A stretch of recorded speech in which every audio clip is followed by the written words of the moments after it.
Have you ever felt how a cold betrayal gnaws at you from the inside? How your heart tightens, how your breath is cut off? That's me. I experienced that freezing truth firsthand. Emily and Jack. Think of two people, the most precious beings in my life.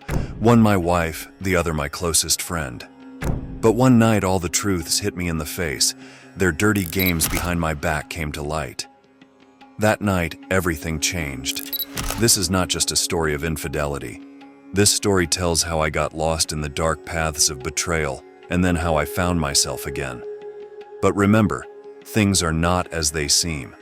A stranger enters my story. Her name is Linda. So, who is Linda? Why did she suddenly appear? And what did she remind me of in my darkest moment? Before you dive into my story, don't forget to subscribe and like this video to not miss the most striking stories about cheating in marriage. Now, I invite you to this emotional journey. If you're ready, let's start the video. When I returned home that night, everything was normal, or so it seemed. Emily was preparing something in the kitchen, and I went to take a shower to shake off the fatigue of my workday. But something was different. Emily's phone kept making message sounds. With an emotional suspicion, perhaps instinctively, I looked at her phone, and there, a chain of messages from Jack.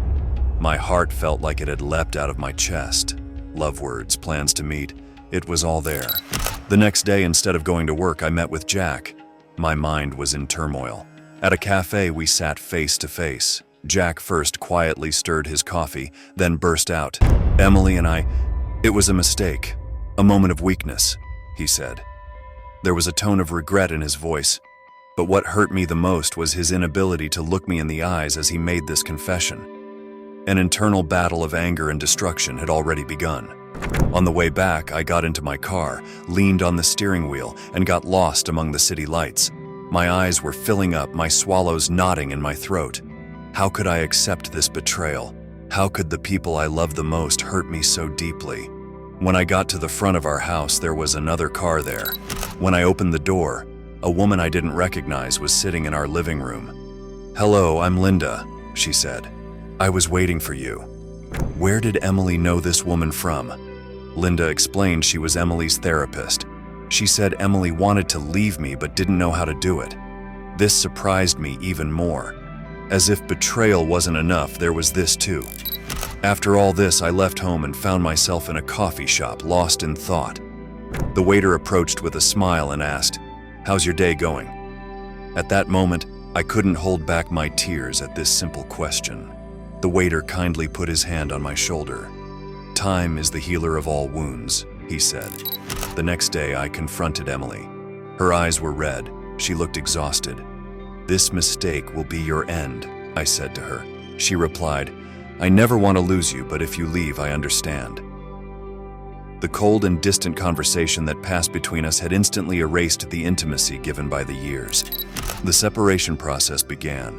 At my first meeting with the divorce lawyer, I tried to understand how my life had gotten to this point. Yes, we separated. I had to give a new direction to my life. One day, I decided to go out of town. I found a small cafe with a mountain view. There I met an old man named George. George shared his own story with me. He had lost his wife when they were young, but he had managed to hold on to life. His story gave me hope. I returned home with George's words. "Life goes on," he had said, and I decided to continue with my life too. Now every morning I tell myself, life goes on. I completely cut off my ties with Emily and Jack. Now it's time to start anew. What do you think? Is time really the healer of all wounds? Or are some wounds so deep that even time cannot heal them? How did you overcome betrayal and the subsequent destruction, or did you not? Life is full of unexpected events, and each of our stories is shaped as we try to untangle this complex knot.